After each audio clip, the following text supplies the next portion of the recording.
నమస్కారం. కాలం అనంతమైంది. కన్ను తెరిస్తే జననం, కన్ను మూస్తే మరణం అన్నాడు మహాకవి. కనుక కాలం కొనసాగుతూనే ఉంటుంది. ఎవరి కోసం ఆగదు కూడా, వెనక్కు రాదు కూడా. తిరిగి రానిది కాలం. కనుక తిరిగి రాని బాల్యం కూడా. ఏదైనా సరే కాలంతో పాటు అందరం మారుతుంటాం. యుగధర్మాలను అనుసరిస్తే ఒకనాడు కృతయుగం, తర్వాత త్రేతాయుగం, మనకు తెలిసిన లెక్క చెప్పుకుంటున్నాం. తర్వాత ద్వాపర యుగం, ఇవాళ కలియుగంలో ఉన్నామంట. లక్షలాది సంవత్సరాలు, కోట్లాది సంవత్సరాలు ఈ మొత్తం అంటే ఖగోళం ఏర్పడి అనేక మార్పులలోనే ఇవాళ మన ఈ భూమి మీద జీవచరాలు ఏర్పడి మనం జీవిస్తున్నాం. కానీ యుగధర్మాలు మాత్రం మారుతున్నాయి. కనుక కలియుగంలో అనేక ధర్మాలు మారుతున్నాయి. దాన్ని మారకుండా మనం అందరం కలిసి ఒక మానవత్వాన్ని నిరూపించుకోవాల్సిన అవసరం ఉన్నది. దానికి కొత్త సంవత్సరం దానికి వేదిక కావాలని కోరుకుంటున్నాను.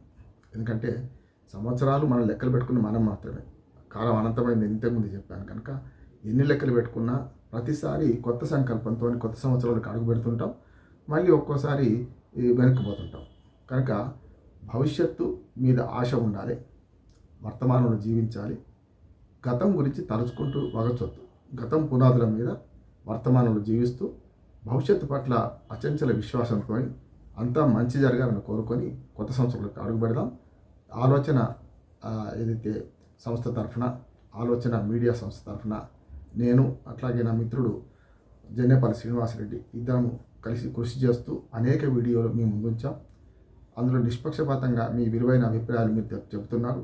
చాలా సంతోషం. అట్లాగే ఇక ముందు కూడా ఆలోచన మీడియా తరఫున మేము మాట్లాడే విషయాలను ఆకలింపు చేసుకొని దానికి మీ విలువైన సూచనలు, సలహాలు ఇస్తే దాని ప్రకారం మేము కూడా ముందుకు పోతామని ఆశిస్తూ మరొకసారి 2025 నూతన సంవత్సర శుభాకాంక్షలు తెలియజేసుకుంటూ ఇవాళ 2024 వీడుకోలు, 2025 సంవత్సరానికి స్వాగతం తెలుపుతూ మీ అందరికీ మరొకసారి 2025 ఆంగ్ల నూతన సంవత్సర శుభాకాంక్షలు తెలియజేస్తున్నాను. బండారు రామ్మోహన్ రావు. నమస్కారం.